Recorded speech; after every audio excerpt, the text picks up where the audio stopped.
At 10 p.m., my sister took my keys. I didn't see her do it.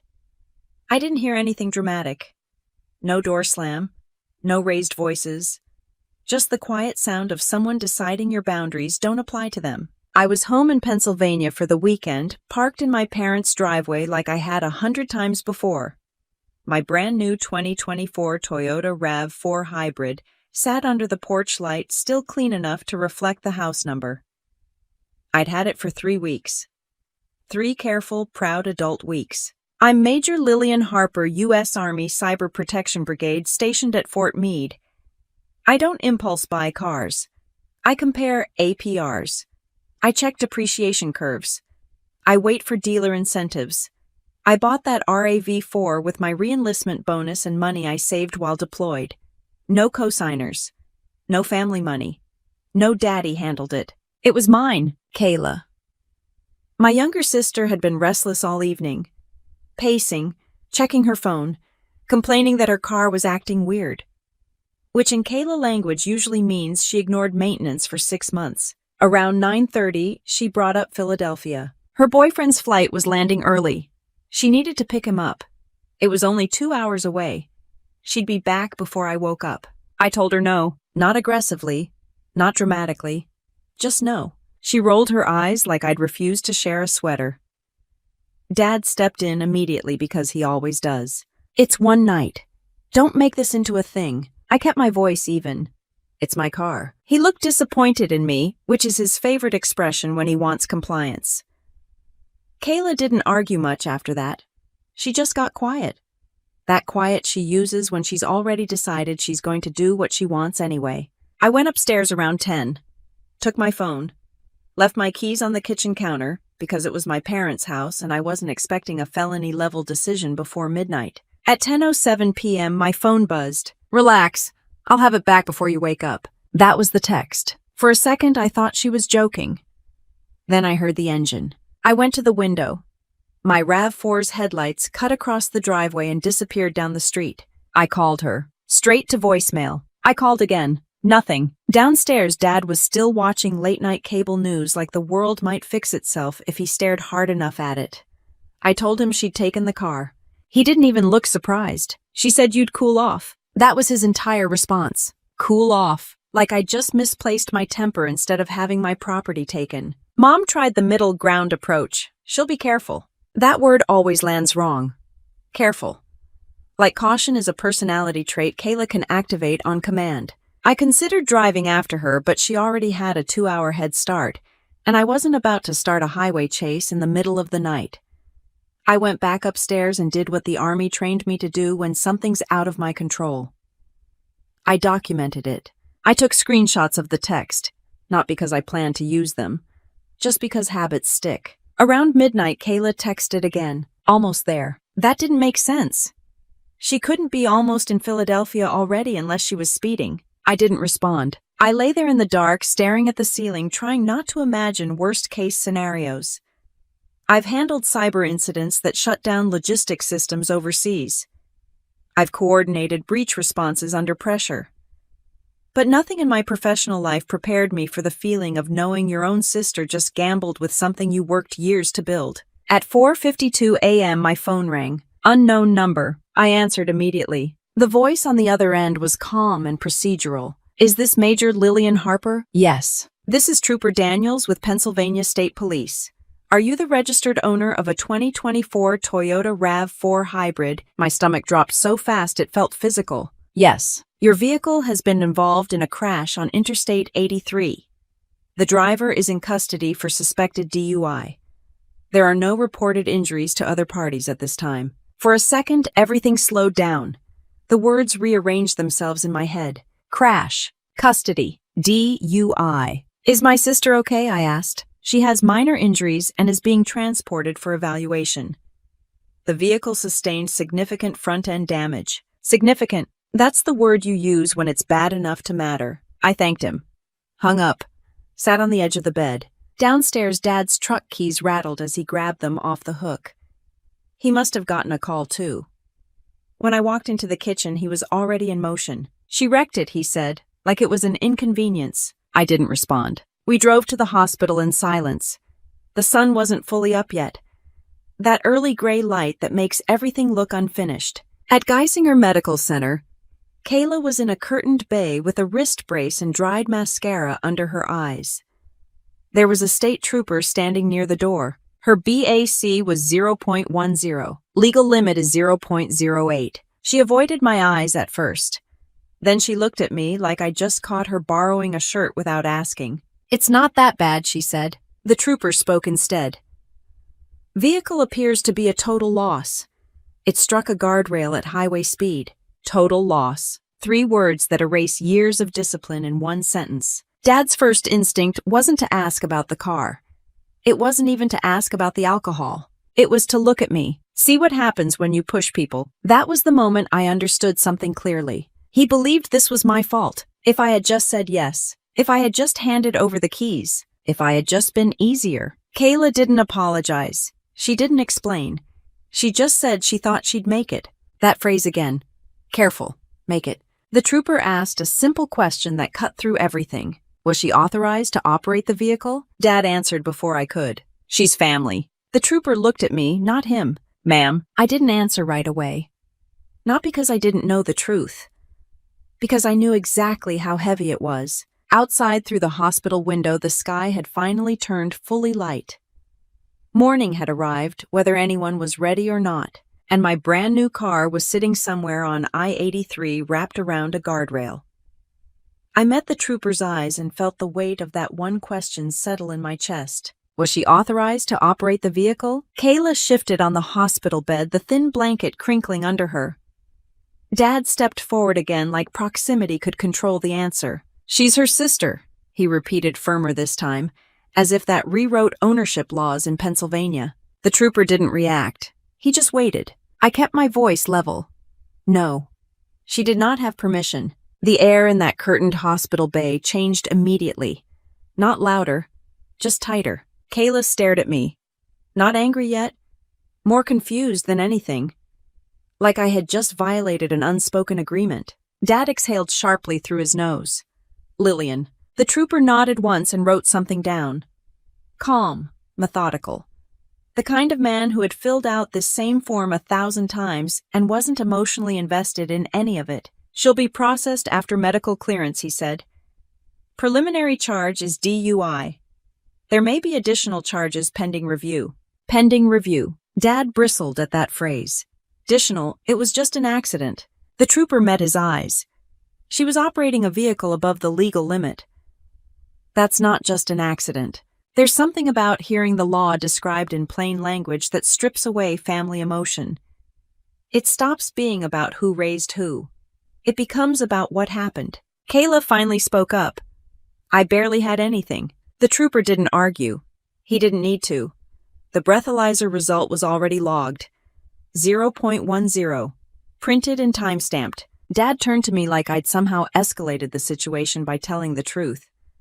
"You could have just said she had permission." I didn't respond. Because that wasn't a debate. That was a request to lie on an official report standing next to a uniformed state trooper. Kayla sat there blinking like the consequences were still theoretical. The trooper stepped outside to handle paperwork. Dad immediately lowered his voice. "Do you have any idea what this is going to cost?" The question wasn't about money. Not really. It was about control slipping. "I know exactly what insurance fraud costs," I said. "And I'm not risking my clearance." Kayla rolled her eyes. Even in a hospital gown with a wrist brace and dried mascara streaks, she found the energy to roll her eyes. "It's not that serious." That sentence told me everything. Because it was that serious. Not just the car. Not just the DUI. The ARAV4 was registered in my name. The police report listed me as the owner. In the Army, any legal incident tied to your name directly or indirectly can become reportable, especially if it touches financial liability or dishonesty. I didn't need a lecture on that. I've sat through enough security briefings to know how quickly careers unravel over small lies. Dad paced near the curtain phone already in his hand. "I'll call Rick," he muttered. "He knows a guy." Rick was his HVAC buddy, who knew a guy for everything from zoning permits to speeding tickets. Dad had always believed in relationships over rules.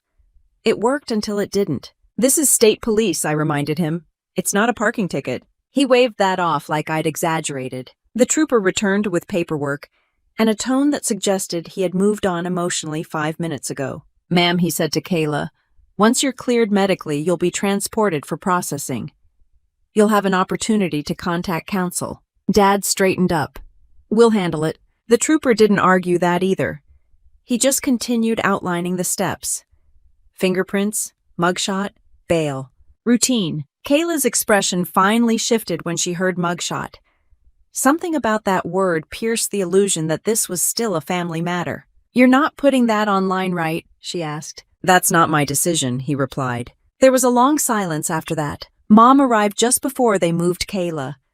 She rushed in with the frantic energy of someone trying to hug consequences out of existence. Oh, honey, she whispered, smoothing Kayla's hair. No one asked about the car yet. Not directly. I did. How bad was it? The trooper answered plainly. Front end is heavily damaged. Airbags deployed. Likely total loss. Airbags deployed. There's something final about that phrase. Airbags don't go off for minor mistakes. Dad closed his eyes briefly, doing quick math in his head. Loan balance, insurance deductible, potential rate increases. Insurance will cover it, he said more to himself than anyone else. I didn't correct him. Kayla was wheeled out with an officer walking beside her. Not handcuffed at that moment, but close enough that the message was clear. As we followed them down the hallway, Kayla leaned toward me slightly. You're not going to make this worse, right? I looked at her. Worse. Like I had that power. You took my car, I said evenly. She looked away first. At the processing desk, paperwork stacked quickly. Names, dates, vehicle identification number. Owner, Lillian Harper. The clerk asked me to verify contact information. I did. Dad hovered over the counter, trying to soften everything with tone alone. She's a good kid. The clerk didn't respond. She just stamped a form. Good kids don't blow 0.10 and wrap SUVs around guardrails before sunrise. Kayla was taken through a secure door. Dad stood still for a long time after that door shut. She didn't mean for this to happen, he finally said. Intent doesn't undo physics. We walked back out into the parking lot under full morning light. It felt too bright for what had just happened. Dad turned to me again. You need to tell insurance she had permission. There it was.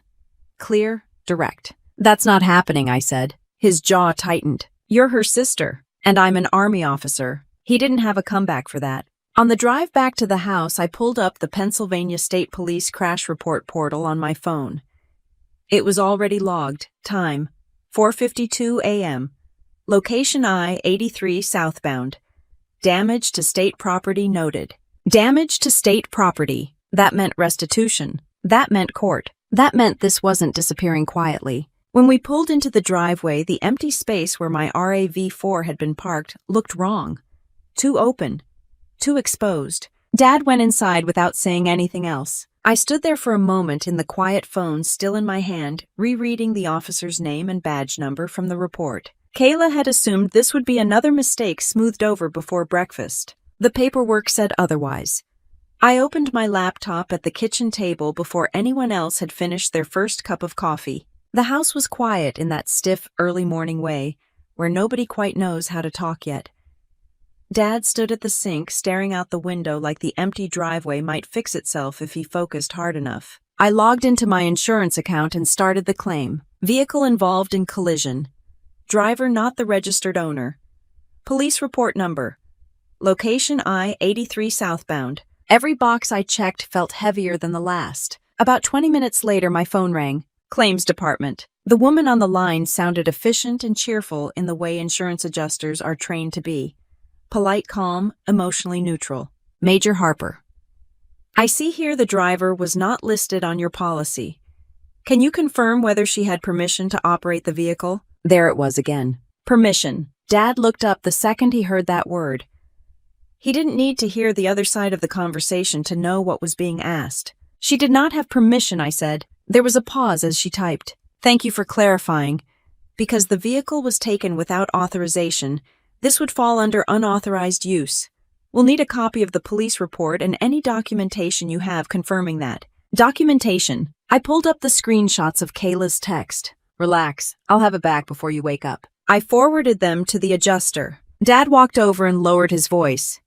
You didn't have to say it like that. Like what? Like she stole it. She took it without permission. That's the definition. He rubbed his forehead. You're making this bigger than it needs to be. No, I wasn't. The adjuster came back on the line. Given the circumstances and the police involvement, there's a possibility of coverage under comprehensive due to unauthorized use, but we'll need to complete a full review. Understood. Professional. Calm. Straight. When I hung up, Dad shook his head. You could have just told them she borrowed it. I closed the laptop slowly. If I tell them she had permission, that becomes a misrepresentation on an insurance claim. You're not going to jail over a word. It's not about jail, I said evenly. It's about clearance. That word landed differently. Dad doesn't fully understand what a top-secret clearance involves, but he knows it matters. He knows the Army doesn't treat dishonesty as a gray area. Every year I sit through briefings about financial responsibility, foreign contacts, legal incidents. You don't hide things. You report them. The rule is simple: small lies become big problems. This wasn't small. I pulled up my unit's self-reporting policy on my phone. Any involvement in a legal matter, including civil liability or association with criminal investigation, must be reported within 72 hours. Association, my vehicle, my name, my sister under arrest for DUI. It qualified. Dad paced behind me. You're going to report your own sister. I'm going to report that my registered vehicle was involved in a DUI crash. That sounds worse. It sounds accurate. I stepped outside onto the porch and called my executive officer. He answered on the second ring. Ma'am. Sir, I need to self-report an incident. My registered vehicle was involved in a DUI crash last night. I was not present. The driver was my sister. She did not have permission. Silence for about 2 seconds. Not shocked silence. Processing silence. Understood, he said. Any injuries? No fatalities. Minor injuries to her. Guardrail damage. Okay. Send me the police report and your written summary by close of business. We'll route it to S2 for review. That was it. No lecture, no panic, just procedure. The Army doesn't flinch at facts. It evaluates them. When I hung up, something in my chest loosened slightly. Not because the situation improved, because it was contained inside rules now. Inside a system that doesn't operate on emotion. Dad came back out onto the porch. You didn't have to drag the Army into this. I didn't drag them into it. The crash did. He didn't like that answer. Inside, Mom was on the phone trying to figure out bail logistics. Kayla was still being processed. The financial side started surfacing fast. Deductible. Potential premium increase. Towing fees. Storage fees at the impound lot. Dad muttered numbers under his breath like they were personal insults. By noon, the preliminary crash report was available online. I downloaded it immediately. Time 4:52 a.m. Primary cause. Driving under the influence. Contributing factor, excessive speed for conditions. Excessive speed. In the rain. Dad read the line twice and didn't comment. Around 1:00 p.m., the insurance adjuster called back. We've reviewed the documentation. Based on the text message and police report, the vehicle appears to have been taken without authorization. Your policy includes coverage for theft and unauthorized use. We'll move forward with valuation. Relief hit harder than I expected. What about liability for the guardrail, I asked. That will be pursued through the driver's liability. Since she was not authorized, that would not fall under your personal liability coverage. Translation, Kayla. Dad heard enough to understand that too. She can't afford that, he said quietly. That's not my decision, I replied. For the first time since the crash, his frustration shifted direction. Not toward me, toward the reality of numbers stacking up. Later that afternoon, I drove to the impound lot. The RAV4 looked smaller than I remembered. The front end crumpled inward. Airbags deployed. Windshield spidered with cracks. I stood there for a moment and let myself feel it fully. Not anger, not revenge, just loss. A tow yard employee handed me a clipboard. You the owner? Yes. He glanced at the damage and gave a low whistle. She hit hard. I nodded. As I signed the release paperwork, I realized something clear and steady. This wasn't spiraling because I told the truth. It was spiraling because Kayla assumed I wouldn't. And that assumption had been correct her entire life, until now. The official charge sheet hit 2 days later, and it didn't read like a misunderstanding. DUI. General impairment. Unauthorized use of a motor vehicle. Damage to state property. It was the second line that changed everything. Dad had convinced himself this would stay a simple DUI. Fines, classes, license suspension. Painful but manageable. The kind of mistake that gets folded into a story people laugh about 5 years later. Unauthorized use meant the state wasn't treating this like a family argument. It meant the text message mattered. It meant my statement mattered. Kayla called from county processing that afternoon. The number came up as restricted. I answered. They're saying I stole it, she said immediately. You took it without permission. I thought you'd calm down. That phrase again. Calm down. Like my refusal had been a mood swing instead of a boundary. I told you no, I said. It's not like I broke into your house. You didn't need to. You just ignored me. Silence stretched between us. Not dramatic, just uncomfortable. You could have told insurance I had permission, she added quieter now, and committed fraud. It wouldn't have been fraud. It would have been. She exhaled hard. You're really not going to help me fix this. I didn't raise my voice. You were driving drunk. That ended that part of the conversation. Dad hired a defense attorney the next morning. Retainer $18,000. Paid immediately. I watched him write the check at the kitchen counter, the same counter where Kayla had picked up my keys. He didn't look at me while he signed. The lawyer's name was Martin Reyes. Mid-40s, practical, no nonsense. He met us in his office downtown, a space that smelled like coffee and paper. He flipped through the charging documents and gave Kayla a direct assessment. DUI with a 0.10 is manageable. First offense helps. Unauthorized use complicates things. Dad leaned forward. It was her sister's car. Reyes nodded. Which she did not have permission to operate. That's the problem. Kayla crossed her arms. This is ridiculous. Reyes didn't react to the tone. The text message is strong evidence. The state doesn't need to prove forced entry. They need to prove lack of consent. I didn't say anything. I didn't need to. Reyes continued. We'll aim for a plea that reduces exposure.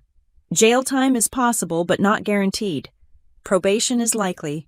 License suspension is almost certain. Dad focused on the word jail like it was physically painful. There won't be jail, he said firmly. Reyes didn't promise that. Back at the house, the financial reality started stacking up in quiet ways. Impound fees. Attorney retainer. Insurance deductible. Potential restitution for the guardrail.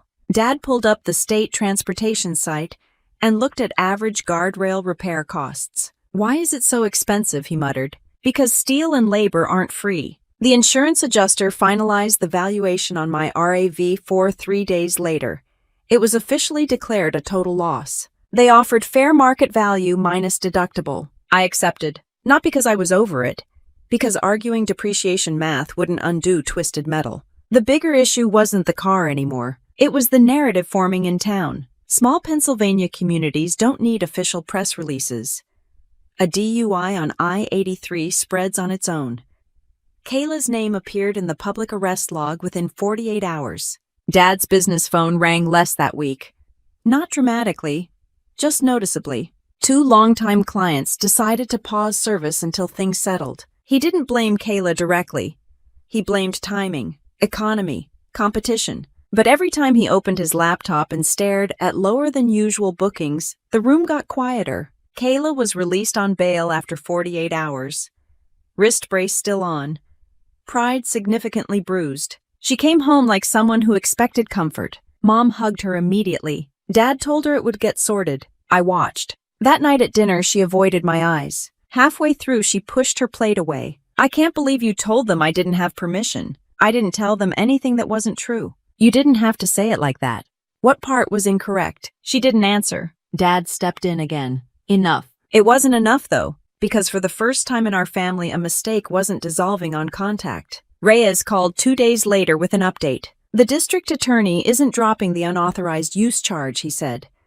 They're leaning on the text and the crash severity. Dad pinched the bridge of his nose. Can we make this go away? Reyes was blunt. Not completely. Kayla's jaw tightened. This is insane. It's a car. No, I said evenly. It was my car. She looked at me like I'd just admitted betrayal. In her mind, I had. Reyes continued outlining options. Plea negotiations. Possible reduction if she completed an alcohol assessment early. Cooperation would matter. Dad asked about trial. Reyes advised against it. The evidence was straightforward. Text message. Police report. BAC reading. Owner statement. Clean lines. Hard to bend. That night I drafted my formal self-report memo for my unit. Clear, factual, no emotion. On 05:02 hours, Pennsylvania State Police notified me that my registered vehicle was involved in a DUI collision. The driver was my sister. She did not have authorization to operate the vehicle. I have cooperated fully with insurance and law enforcement. I read it twice before sending. Truth reads differently when it's official. Kayla walked past me in the hallway later that evening. You could have protected me, she said quietly. I didn't answer, because the truth was simple. I had protected her my entire life, just not this time. Martin Reyes called just after lunch while I was reviewing a training schedule on my laptop. His voice was steady, but there was a shift in tone I hadn't heard before. The DA's office received additional information this morning, he said.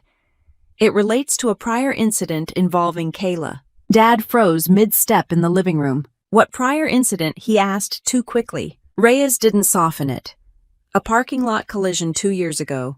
Cash payment. No insurance claim. The room went still. I looked at Kayla. She didn't look surprised. Dad cleared his throat. That was nothing. A fender bender. Reyes continued. The vehicle owner kept documentation. Bank transfer record. Text messages. He contacted the district attorney after seeing the recent DUI listing. Kayla's expression hardened. That guy got paid. Yes, Reyes said. He did. But the payment doesn't erase the conduct. The incident came back to me slowly. 2 years ago, Kayla had mentioned a little scrape in a restaurant parking lot. Dad had disappeared for a few hours that night. When he returned, he said it was handled. Handled. I never asked what that meant. Reyes explained the situation carefully. The prior incident isn't a new charge. It's outside the statute window for separate prosecution at this level. But it establishes a pattern of risky behavior and private resolution. Dad's jaw tightened. So what does that mean? It means the DA is less inclined to offer a minimal plea. They see this as repeated conduct. Repeated conduct. Kayla stood up from the couch. I wasn't drunk that time. That's not the point, Reyes replied. The point is that there was property damage you attempted to leave, and it was settled privately to avoid reporting. She looked at Dad. He didn't look back. The story unfolded quickly after that. The man whose Lexus had been sideswiped 2 years ago kept screenshots of their text exchange. He kept the bank transfer confirmation from Dad's account. And apparently he kept the frustration. When Kayla's name appeared in the online arrest report for DUI, he connected the dots. Dad ran a hand over his face. People need to mind their own business. Reyes didn't agree with that. From the DA's perspective, it is their business. Kayla paced across the room. This is insane. It was a scratch. It was a hit-and-run attempt, Reyes corrected calmly. You left the scene until the owner confronted you. That's not how it happened. It's how he documented it. I stayed quiet, not because I didn't have thoughts, but because this wasn't about interpretation anymore. It was about records. Reyes shifted to practical matters. The prosecutor is signaling that jail time is on the table now. Short-term but real. They'll argue prior leniency failed. Dad stared at the floor. We paid that guy. Yes, Reyes said, and that payment is now evidence. Silence stretched again. The house felt smaller, the air heavier. Kayla finally stopped pacing. You told them about that, didn't you? She asked me. No, you always collect information. That's called memory. Her eyes narrowed slightly. You wanted this. There it was. The accusation. I didn't flinch. You drove drunk, I said. Dad stepped between us verbally. Enough. But the dynamic had shifted. For years, Kayla's mistakes had been absorbed by money and proximity. Dad wrote checks. Mom smoothed conversations. I stayed out of it. This time the paper trail outran the family. Reyes laid out the likely direction. They'll offer a plea. Probably 60 days in county. Probation. License suspension. Restitution. Completion of an alcohol treatment program. They'll frame it as accountability before escalation. Kayla's face drained of color at the word county. You mean jail? Yes. For a car. For a DUI, Reyes corrected. Dad leaned back in his chair, defeated in a way I hadn't seen before. Can we argue she had permission? He asked. Reyes shook his head slowly. The text message contradicts that. Dad looked at me. Not angry this time, just tired. You kept that, he said quietly. Yes. He nodded once. Not approval. Recognition. The prior incident documentation hit the formal case file within the week. It didn't add a new charge, but it added context. Context changes outcomes. The prosecutor's office sent a revised plea proposal 2 days later. Reduced exposure in exchange for an early guilty plea. Kayla read the paperwork with trembling hands. This makes me sound like a criminal. Reyes didn't sugarcoat it. You were operating above the legal limit. She turned to me again. You could have said you changed your mind. No, I replied. The word felt different now. Not sharp, not emotional, just final. That evening, I reviewed the Army's clearance follow-up email. They requested confirmation that I had no financial entanglement in the restitution and that I had not misrepresented any material facts in the insurance claim. Clear, direct. I responded with documentation. Kayla watched me from across the room. You're really just going to let this happen? I closed my laptop. It already happened. She didn't respond to that. For the first time since the crash, she looked uncertain. Not about the court, not about the charges, about the fact that the system wasn't bending, and neither was I. The clearance office called on a Tuesday afternoon while I was back at Fort Meade, sitting in a windowless briefing room that smelled faintly like burnt coffee. Major Harper, this is security management. We received your self-report. We need to conduct a routine review. Routine review. Those 2 words can make your pulse spike if you've ever held a top-secret clearance. I understand, I said. They scheduled the interview for the next morning. That night I stayed late at the office finishing a vulnerability assessment brief.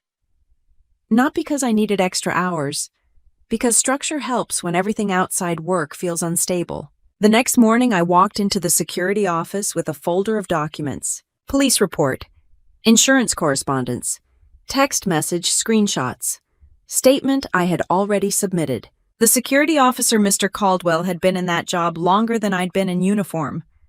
He wasn't interested in drama. He opened the file and started with facts. You were not present during the incident. Correct. You did not authorize the vehicle use. Correct. You disclosed the event within 72 hours. Yes. He nodded slightly. Did you receive any financial benefit from the insurance claim? No. Did you misrepresent any information to law enforcement or insurance? No. He studied me for a moment. Not suspicious. Evaluating. Family involvement in legal matters can create pressure points, he said calmly.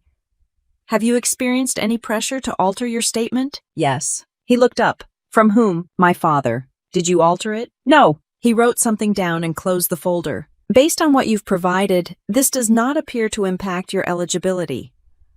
Continue to report any developments related to restitution or court proceedings. That was it. No interrogation lights, no threats. Just confirmation that truth simplifies things. When I stepped back into the hallway, my phone buzzed. Kayla. I let it ring once before answering. They're offering 60 days, she said immediately. County jail. That's within expected range, I replied. She let out a sharp breath. Expected, you talk about this like it's a scheduling conflict. I talk about it like it's a legal process. They're using that old thing from 2 years ago. I know. You knew about that. I knew something happened. I didn't know the details. Silence. They're saying if I take the plea now, it stays 60. If I push, it could go higher. That's what your lawyer is for. She didn't like that answer. You're not even upset. I paused. I'm not yelling, I corrected. There's a difference. Kayla lowered her voice. Dad thinks if you called the prosecutor and explained. No. The word came out steady. That's not how this works. She'd listen to you. You're military. That's exactly why I'm not calling. She didn't understand that part. In her mind, authority is leverage. In mine, it's responsibility. After we hung up, I sat in my office and stared at my dress blues hanging behind the door. They were pressed for an upcoming ceremony. Promotion paperwork had already been submitted months before the crash. I thought about what it takes to build a record clean enough for advancement. Years of evaluations, deployment reports, training certifications, zero tolerance for dishonesty. Not dramatic, just consistent. That evening, Dad called. You got your review? Yes. And it's fine. He hesitated. You could have avoided all of this. No, I said evenly. She could have. He didn't argue. Instead, he shifted topics in the way he does when reality starts pressing in. Business is slow this week. I didn't respond immediately. 2 contracts paused. He continued. Nothing major. Nothing major. Except payroll doesn't pause. I'm not blaming her. He added quickly. But he didn't say he wasn't blaming me. Back at the house that weekend, Kayla sat at the kitchen table staring at plea paperwork. Her public defender had outlined the terms clearly. 60 days in county. 4 years probation. License suspension, 18 months. Alcohol treatment. Restitution for state property. No felony. No prison time. Manageable damage control. She looked up when I walked in. You're really okay with this? I'm not in charge of it. You could have softened it. How? By not saying she didn't have permission. Dad muttered from the sink. I turned to him. If I had said she did, I'd be sitting in that office explaining why I falsified an insurance statement. He didn't answer. Kayla tapped the paper with her finger. I don't belong in jail. No one plans to. That line sat there between us. Mom came in carrying groceries, eyes red from stress, but voice steady. It's 60 days, she said softly.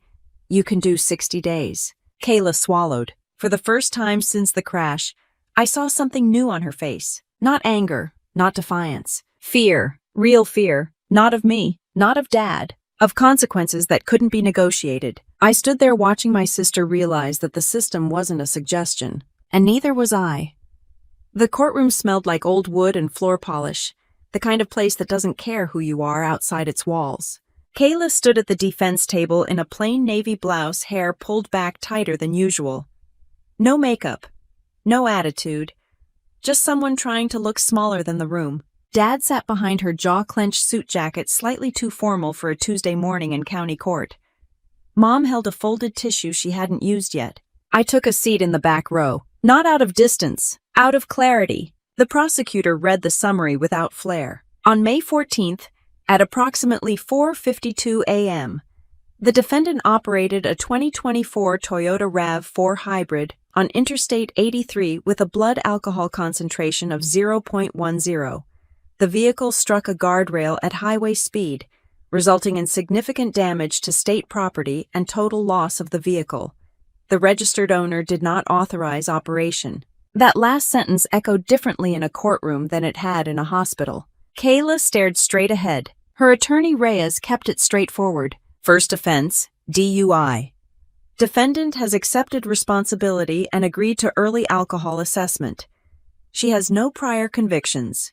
The prosecutor didn't argue that. Instead, he added one line. The Commonwealth note is prior documented risky conduct resolved privately, which informs the court's assessment of deterrence. Dad shifted in his seat at that. The judge, a woman in her early 60s with silver hair and a reputation for not tolerating excuses, looked directly at Kayla. Ms. Harper, do you understand the charges against you? Yes, Your Honor. Do you accept responsibility for operating the vehicle while impaired? Yes. Her voice didn't shake. That surprised me. The judge reviewed the plea agreement. 60 days in county facility credit for time served.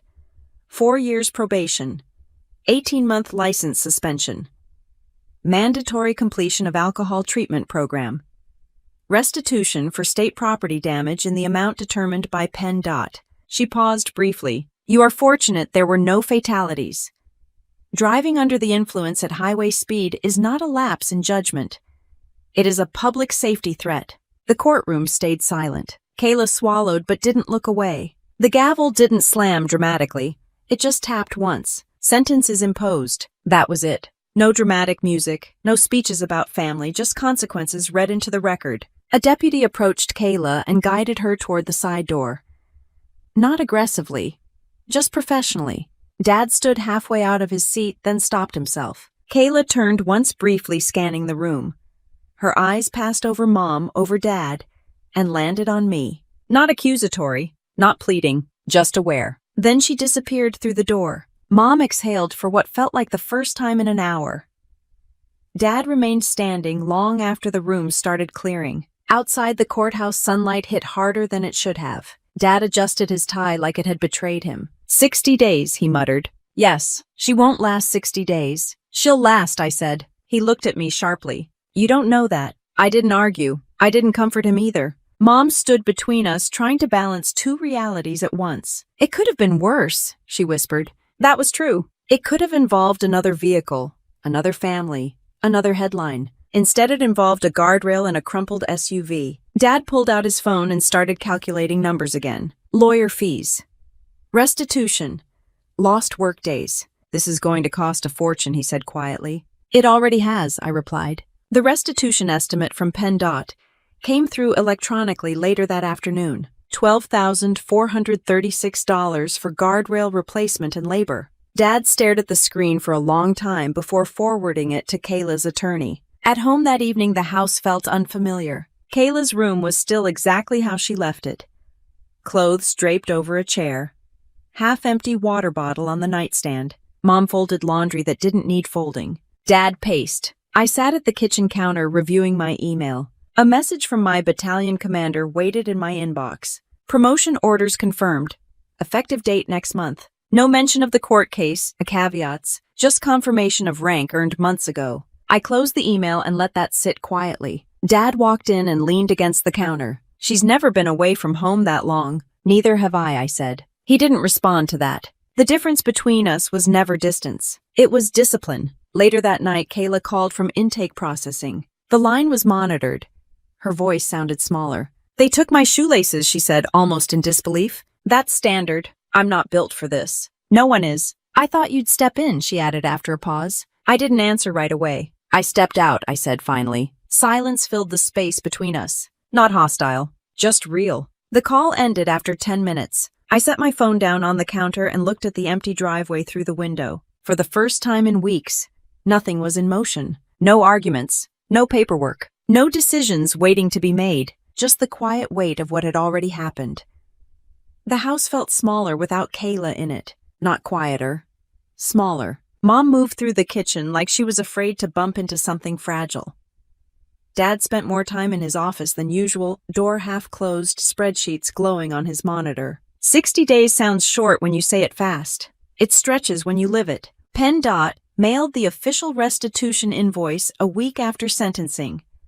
$12,436 due within 90 days unless a payment plan was approved. Dad read it twice, then once more. I'll cover it, he said, almost automatically, with what Mom asked gently. He didn't answer that. 2 long-term commercial contracts had officially paused service. Not canceled. Paused. The wording was polite. The impact wasn't. Dad ran a small HVAC company. 8 employees. Not a massive operation, but steady. Reputation matters in towns like ours. People don't always say why they step back. They just do. It'll rebound, he insisted one evening while staring at the booking calendar. Maybe it would. But I noticed he stopped talking about expansion plans. He also stopped talking about buying a new service van. Mom picked up part-time hours at a dental office in town. 3 mornings a week. Something she hadn't done in years. I just want to help, she said when Dad protested. Helping looked different now. Kayla called every few days from county. The first week she sounded angry. They treat everyone like criminals. That's because you're in jail, I replied evenly. She didn't appreciate that. The second week she sounded tired. They make you wake up at 5. That's standard. They check on you all night. Also standard. She sighed heavily. You don't have to keep explaining how it works. I wasn't explaining to correct her. I was explaining because reality doesn't bend for comfort. Dad put money on her commissary account the first 2 weeks without telling Mom. She found out when she checked the bank statement. You can't keep doing that, she told him quietly. She needs to learn. She's in jail. She's alive, Mom replied. That was the first time I saw her push back. Small, but different. At work, I kept my personal life separate. No dramatic conversations in hallways. No emotional unloading. Promotion paperwork continued moving forward through the system. My name showed up on a list circulated quietly within the brigade. Major Harper. The rank wasn't a reward for surviving family drama. It was earned long before Kayla ever touched my keys. Still, the contrast was impossible to ignore. 1 Harper reporting for leadership training. 1 Harper reporting for head count. Dad noticed the timing, too. You're getting promoted while she's in jail, he said, one night, not accusatory, just observational. Yes, he nodded slowly. That's something. It wasn't triumph. It was separation. Kayla's tone shifted around week 4. Less defensive, less certain. They make you clean everything she said during one call. Even stuff that isn't yours. That's how shared spaces work. I never thought I'd be here. I know. That was the closest I came to sympathy out loud. Because I did know. Kayla never planned for consequences. She planned for forgiveness. Dad sat at the table during that call, listening to her voice crack slightly through the speaker. When it ended, he stayed seated longer than usual. "She really thought you'd fix it," he said. "I know." He looked at me carefully. "You always did." That was true. I had covered for missed deadlines when we were teenagers. Smoothed over excuses. Helped her craft apologies. Not because I believed she was innocent. Because I believed family meant absorbing impact. Absorbing impact works until the impact grows larger than the absorber. Dad rubbed his hands together slowly. "I shouldn't have pushed you to lie," he admitted quietly. It wasn't an apology, but it was honest. "I wasn't going to," I replied. "I see that now." He leaned back in his chair, eyes tired. "She's going to come out different." "Probably," I said. "Different doesn't always mean better. It just means altered." Mom stopped putting money on Kayla's commissary after week 5. "She has to manage," she said firmly. Dad didn't argue. The first time Kayla mentioned running low on snacks, Mom didn't rush to fix it. "Budget," she told her. That word would have started a fight a year ago. Now it just hung there. At Fort Meade, I completed my required leadership briefing for incoming majors. Accountability was one of the slides. Not dramatic, just a bullet point. I spoke about it the same way I always do. Integrity isn't situational. It doesn't adjust based on who's asking. No one in that room knew how literal that statement was for me. Back home, Dad finalized a payment plan with PennDOT. Monthly installments, long enough to hurt, short enough to manage. He sold a newer pickup truck he'd planned to keep. "It's just metal," he said. That line landed differently than when Kayla had said something similar about my SUV. Mom folded the sale paperwork and placed it neatly in a drawer. The house adjusted to a new rhythm. Not shattered, not healed, just altered. Kayla called one evening and spoke without attitude for the first time. "I honestly didn't think there would be consequences like this." I let that sit. Consequences don't announce themselves in advance. They just arrive. Outside, the driveway stayed empty in the space where my RAV4 used to sit, the porch light shining over nothing at all. I stood at attention in dress blues while my commander read my name into the record. By order of the Secretary of the Army. The ceremony wasn't dramatic. No orchestra, no spotlight. Just a room full of officers and NCOs who understood what it takes to move up one rank. Major Lillian Harper. The oak leaf insignia felt heavier in my hand than I expected. Not symbolic heavy. Literal. Solid metal pinned into fabric that represents years of evaluations, deployments, and decisions that don't show up on social media. Afterward, my commander shook my hand firmly. "Congratulations, Major." "Thank you, sir." He held my gaze for a second longer. "Integrity matters," he added quietly. That was all. No reference to my sister. No mention of the self-report. No commentary about timing. The Army didn't look away from what happened. It looked at it directly, assessed it, and moved on because I had handled it correctly. Procedure protects more than careers. It protects clarity. I drove home that evening in the replacement RAV4. The insurance payout allowed me to purchase. Same model. Same trim. Not identical, but close enough that the muscle memory returned easily. As I pulled into my parents' driveway, Dad was sitting on the porch steps. He looked up at the car and then at the oak leaf on my collar. "So it's official," he said. "Yes." He nodded slowly. "I always knew you'd make it." I didn't correct him. But we both knew the path had never depended on belief. Inside, Mom hugged me tight. "I'm proud of you," she whispered. Kayla had been out for a week. 60 days served. Good behavior credit shaved a few off, but not enough to change the experience. She looked thinner. Not dramatically, just sharper around the edges. Probation paperwork sat on the kitchen table. Mandatory check-ins, alcohol counseling schedule, community service hours. She watched me remove my jacket carefully and hang it on the chair. "You look different," she said. "It's the rank." "No," she replied. "It's not." She wasn't wrong. Something had shifted between us. Not hostility. Not distance. Just a recalibration. Dad poured 3 glasses of iced tea like we were marking a normal family milestone. In a way we were. He raised his glass slightly. To Major Harper. Kayla clinked hers lightly against mine. Congrats, she said. The word didn't carry sarcasm. Later that evening, she followed me out to the driveway. The sun was low, turning the sky that soft Pennsylvania orange. You didn't lose anything, did you? She asked quietly. No. She nodded. I thought reporting it would hurt you. It would have if I lied. She stared at the car. I always thought rules were flexible. In some places, I said. Not where I work. She let out a short breath. In jail, they check your bunk every morning. If your sheets aren't tight enough, you redo them. That's discipline. It's annoying. It's structure. She looked at me sideways. You sound like you're recruiting me. I'm not. Silence settled in. For years, Kayla had lived in a space where Dad absorbed impact and Mom softened edges. I had filled in the gaps when necessary. Now the gaps stayed open. Dad came outside holding a folder. I went through some old financial stuff, he said, handing it to Kayla. You're going to start contributing to restitution payments once you're working again. Kayla didn't argue. That might have been the most surprising part of the entire month. Mom stepped out behind him. We'll help you set up a budget. Kayla nodded once. No eye roll. No dramatic sigh. Inside the house no longer felt smaller. It felt rearranged. At Fort Meade the following week, I briefed a junior officer who had mishandled a minor compliance issue. He stood in my office looking worried. Ma'am, I didn't think it would escalate. That's usually when it does, I said calmly. He swallowed. I'll fix it. Fix it by documenting it, I corrected.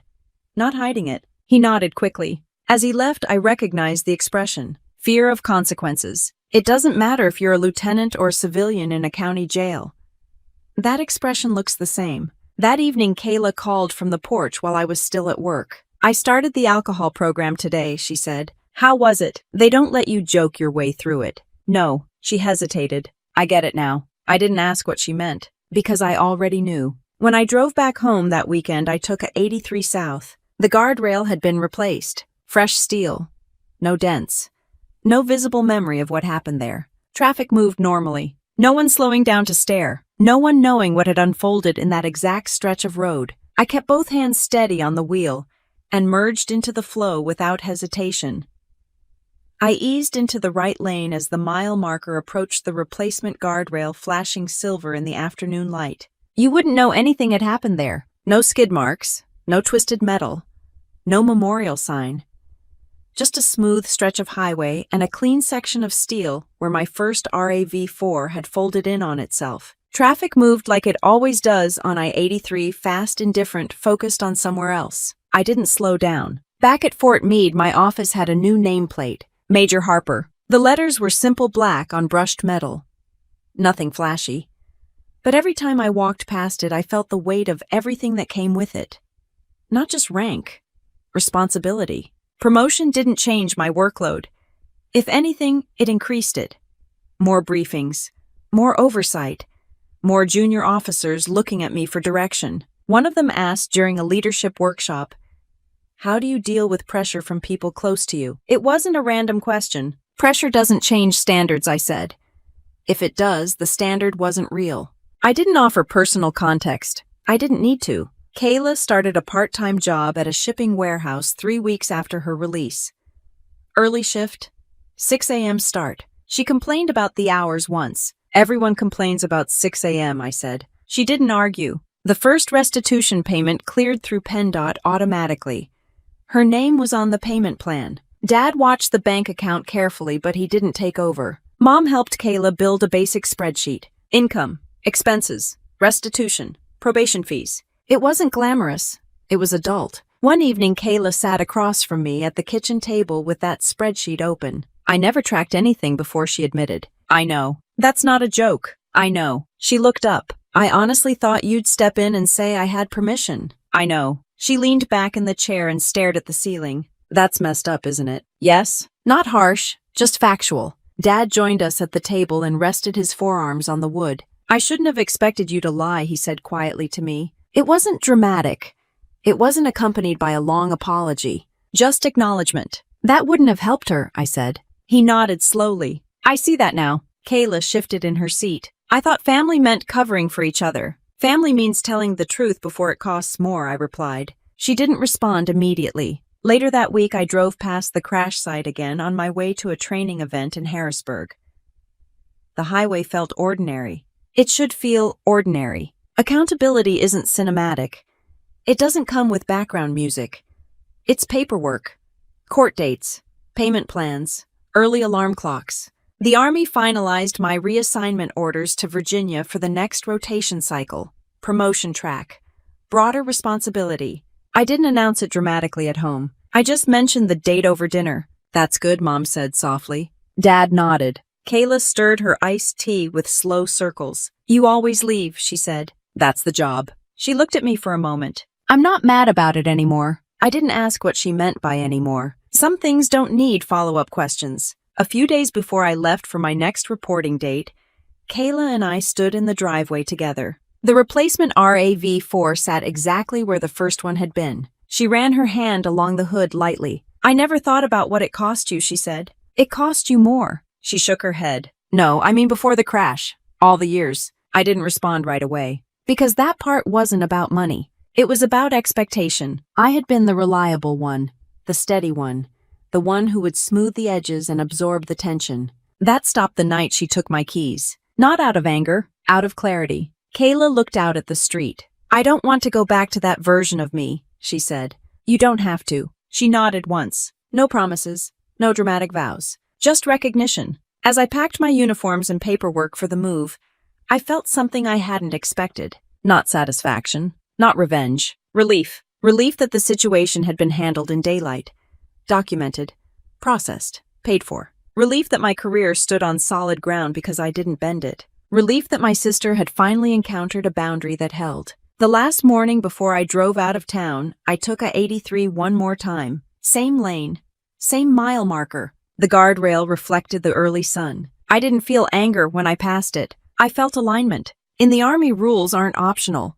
They're what keep people alive. In my family, we treated them like suggestions for a long time. The night my sister stole my keys, that changed. I merged back into traffic without hesitation and kept my eyes forward. I didn't ruin my sister's life. I didn't call the police. I didn't ask for jail time. I didn't push the court to make an example out of her. I just refused to lie. I refused to bend the truth to make everyone comfortable. That's not revenge.